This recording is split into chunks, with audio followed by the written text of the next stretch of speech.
أشرقت نفسي بنور من فؤادي حينما رددت يا رب العباد وانتشت روحي وصار الدمع وانتشت روحي وصار الدمع يجري.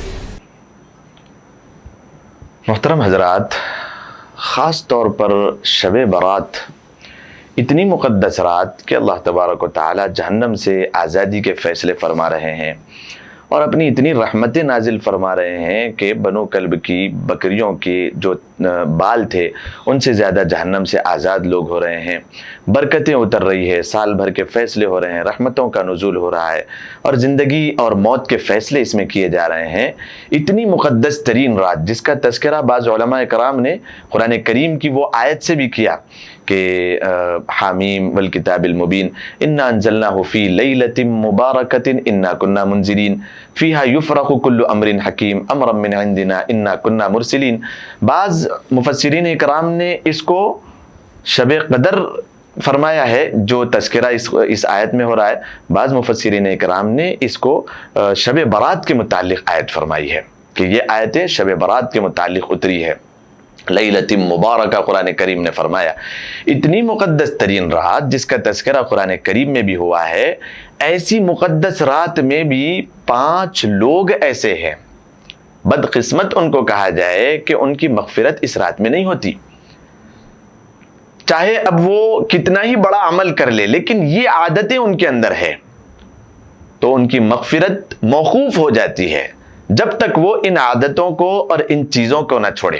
وہ کون سی 5 وجوہات ہے جس کی وجہ سے شب برات میں بھی ایک آدمی کی، ایک مومن کی مغفرت نہیں ہوتی، برکت کے فیصلے اس کے لیے نہیں ہوتے، جہنم سے آزادی کا پروانہ اس کو نہیں ملتا؟ ان میں سب سے پہلا جو شخص ہے وہ ہے مشرک، شرک کرنے والا۔ شرک کرنے والے کی اس رات میں بھی مغفرت نہیں ہوتی۔ اب وہ تفصیل میں نہیں جاؤں گا کہ وہ شرک اکبر میں مبتلا ہے یا شرک اصغر میں مبتلا ہے۔ بعض لوگ کئی دنیاوی چیزوں کو اپنے لیے مسیحا سمجھ لیتے ہیں، اپنے لیے کرنے دھرنے والی چیز سمجھ لیتے ہیں۔ جیسا انسان اگر بیمار ہو گیا تو دوائی ہی اس کے لیے شفا ہے ایسا سمجھتا ہے۔ علماء کرام نے اس کی تفصیل بیان کی ہے کہ یہ شرک اصغر ہے۔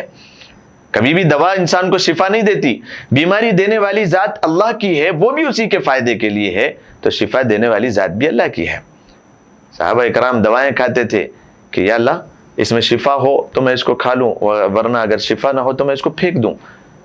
تو اس طریقے سے دعا کر کے کھاتے تھے۔ اور بعض گھروں میں ابھی بھی یہ ہے کہ جب دوا کھلاتے ہیں یا کھاتے ہیں تو یہ دعا پڑھتے ہوئے کھاتے ہیں کہ اللہم اشفی انت الشافی لا شفاء الا شفاؤک، کہ یا اللہ آپ ہی شفا دینے والے ہیں، یہ دوا کچھ کرنے والی نہیں ہے، یہ تو سنت ہے علاج ہم کر رہے ہیں، سنت ہے علاج کروانا اور کرنا، دوا کھانا، ورنہ ہم نہیں کھاتے۔ بعض لوگ پیسے ہی کو کرتا دھرتا مانتے ہیں، یہ شرک اصغر ہے۔ پیسہ سب کچھ کرنے والا نہیں ہے، کچھ نہ کچھ تو ہے پیسے کی اہمیت، لیکن سب کچھ کرنے والی ذات اللہ کی ہے، اللہ تبارک و تعالیٰ کرنے والا ہے۔ توحید میں بالکل مضبوطی کے ساتھ مکمل طور پہ توحید اپنے اندر پیدا کریں۔ شرک، مشرک کبھی بھی اس رات میں اپنے آپ کو مغفرت کا سامان پیدا نہیں کروا سکتا، موقوف رہتی ہے۔ وہ شرک سے توبہ کر لے، شرک اکبر ہو یعنی اللہ تبارک و تعالیٰ کی ذات اور صفات میں کسی کو وہ شریک ٹھہرا رہا ہو، یہ ساری چیزوں سے اپنے آپ کو توبہ کریں، پھر اس رات میں اللہ تبارک و تعالیٰ کی رحمت کا وہ مستحق ہو سکتا ہے۔ دوسری جو وجہ بتائی کہ شب برات میں مغفرت نہیں ہوتی وہ ہے مشاحن۔ مشاحن کس کو کہا گیا کہ مشاحن پہلا تو ہے مشرک جو اللہ کی ذات میں شریک کرنے والا ہے۔ مشاحن کہا گیا کہ وہ اپنے ٹخنوں سے نیچے پیجامہ لٹکاتا ہے، مشاحن تکبر کی بنا پر، تو پھر اس کی بھی مغفرت نہیں ہوگی، موقوف رہے گی۔ تکبر کے ساتھ اگر وہ اپنی ازار کو، اپنے کسی بھی جو بھی وہ پہنتا ہے، تہبند باندھ رہا ہے یا پھر کسی چیز کو تکبر کے ساتھ لٹکاتا ہے، اس کی بھی مغفرت نہیں کی جاتی ہے۔ تیسری چیز جو علماء کرام نے ارشاد فرمائی ہے وہ ہے ماں باپ کا نافرمان۔ اسی وجہ سے آج کل بھی جو گھروں میں دیکھا گیا، یہ بڑا پیارا عمل ہے، بڑا اچھا عمل ہے کہ آج بھی نوجوان حضرات یہ شب برات اور شب معراج، شب قدر جب آتی ہے تو یہ 3 مواقع بھی صحیح مناسب ہے کہ جب مغرب کی نماز پڑھتے ہیں، مقدس ترین رات شروع ہوتی ہے، تو پھر وہ اپنے ماں باپ کے پاس آتے ہیں اور پیٹ میں منڈی ڈال کر جو ہے نا معافی چاہتے ہیں۔ یہ بڑا اچھا موقع ہے، بڑا سنہرا جو ہے نا اصول ہے، جو گھروں میں آج بھی بعض گھروں میں یہ آباد ہے۔ ایسا ہونا چاہیے کہ جو ماں باپ اگر ان سے ناراض ہے بچوں سے، تو پھر یہ مقدس ترین رات کے ملنے کے باوجود بھی اس شخص کی مغفرت نہیں ہوتی۔ لہذا اپنے ماں باپ سے معافی تلافی کریں۔ جانے انجانے میں کچھ بڑے بول دیے ہوں، کچھ ان کی عزت میں، ان کے حضور میں کچھ گستاخی ہو گئی ہو، ان کی شان میں کوئی کمی ہو گئی ہو، ہم نہیں جانتے، لیکن ان کے دل میں رہ گئی اگر بات، تو پھر اللہ کے پاس مغفرت نہیں، موقوف ہو جاتی ہے جب تک کہ معافی تلافی نہ کرے۔ لہذا اللہ اپنے ماں باپ سے معافی تلافی کریں اور ان سے صلح صفائی کریں، اپنے رشتہ داروں سے معافی تلافی کریں۔ چوتھا جو گناہ ہے وہ ہے شراب پینے والا۔ شراب پینے والے سے بھی اللہ تبارک و تعالی اس رات میں مغفرت نہیں کرتے ہیں۔ اس رات میں اگر مغفرت چاہتے ہوں تو شراب کو چھوڑنا ہوگا۔ شراب ایک واحد ایسی نحوست ہے اور ایک ایسی لت ہے، ایک ایسی بری عادت ہے کہ بہت ساری برائیوں کا اگر ایک مرکز کسی انسان کو دیکھنا ہو تو اس کے اندر ایک ہی عادت دیکھ لیں۔ وہ شراب پینے والا ہے تو وہ گالی گلوچ کرنے والا بھی ہوگا، وہ ظالم بھی ہوگا، وہ جابر بھی ہوگا، اور وہ جھوٹ بولنے والا بھی ہوگا، اور وہ دھوکہ دینے والا بھی ہوگا۔ ساری کی ساری برائیاں اس شخص کے اندر ہوگی۔ اللہ کے نبی علیہ الصلوۃ والسلام نے فرمایا کہ شراب پینے والا ایک کافی ہے، ساری برائیوں کی جڑ ہے وہ، عقل پہ پردہ اس سے پڑ جاتا ہے۔ لہذا شراب پینے والی کی بھی اس رات میں مغفرت نہیں ہوتی۔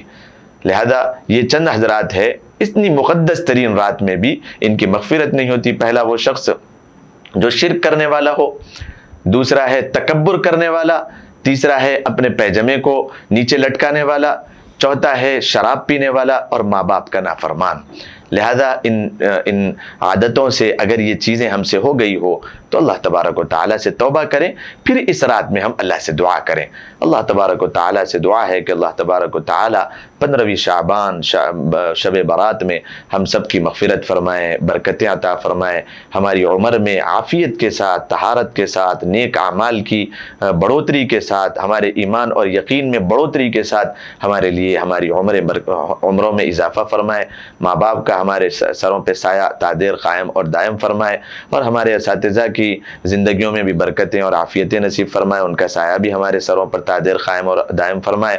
اللہ تبارک و تعالی ہماری کہی سوئی باتوں کے اوپر ہم سب کو عمل کرنے کی توفیق مرحمت فرمائے۔ اللہ تبارک و تعالی جتنی رسم و رواج اس میں چل رہی ہے، صحیح شعبان کے متعلق ہم سب کو معلومات حاصل کر کے عمل کرنے کی اور اللہ کو راضی کرنے کی توفیق مرحمت فرمائے۔ وآخر دعوانا ان الحمد للہ رب العالمین۔